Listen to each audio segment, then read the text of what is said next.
Sino ba ang nasa likod ng impeachment? Sino ba ang desidido na mapa-impeach si Sara Duterte, mga par, kundi si Risa Hontiveros. Si Risa Hontiveros, mga par, isa siya sa mga nasa likod sa impeachment ni Sara Duterte. Kasi, mga par, si Risa Hontiveros plano po niyang tumatakbo bilang presidente sa 2028. So magandang gabi po sa ating lahat, at lalo na sa mga tagapagsubaybay sa ating mga video, sa ating mga viewers, sa ating mga subscribers. Magandang gabi po sa ating lahat. So bago po tayo magsimula, mga par, sa video reaction natin, paki-subscribe naman sa ating YouTube channel upang palagi po kayong updated sa mga video reaction natin. So ngayon, mga par, diba si VP Sara gusto nilang i-impeach ngayon. Sino ba ang nasa likod ng impeachment? Sino ba ang desidido na mapa-impeach si Sara Duterte, mga par, kundi si Risa Hontiveros. Si Risa Hontiveros, mga par, isa siya sa mga nasa likod sa impeachment ni Sara Duterte. Kasi, mga par, si Risa Hontiveros plano po niyang tumatakbo bilang presidente sa 2028. Kung sakaling hindi nila mapa-impeach si Sara Duterte, mga par, kung mabigyan ng pagkakataon na makatakbo si Sara Duterte sa 2028, sino ba ang iboboto nyo?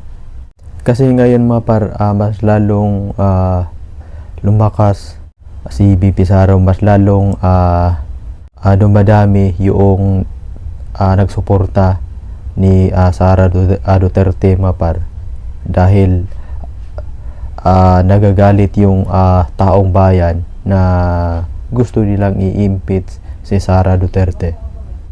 Pero hindi naman si Risa Hontiveros lang ang may plano na tumatakbo ng presidente sa 2028. Meron naman, mga par, si John Vic Remulla, may plano din na tumatakbo ng presidente sa 2028. Kung para sa akin, mga par, mas malayo pa si John Vic Remulla.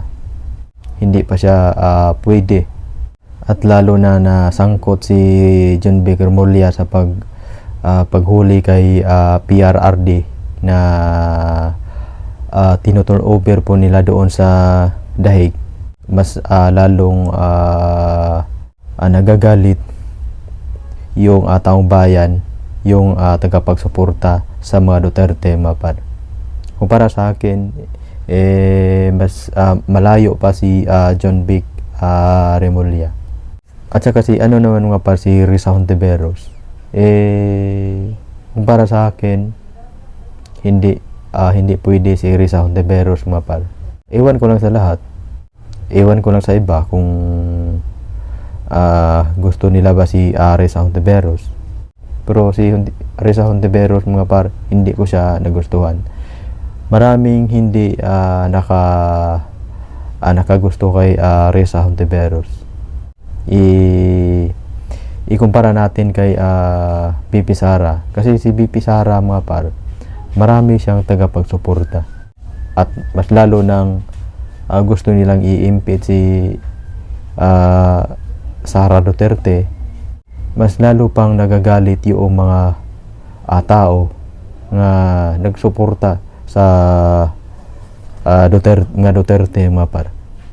At hanggang dito na lang po tayo, mga par, at maraming salamat sa panunood po ninyo sa ating mga video reaction.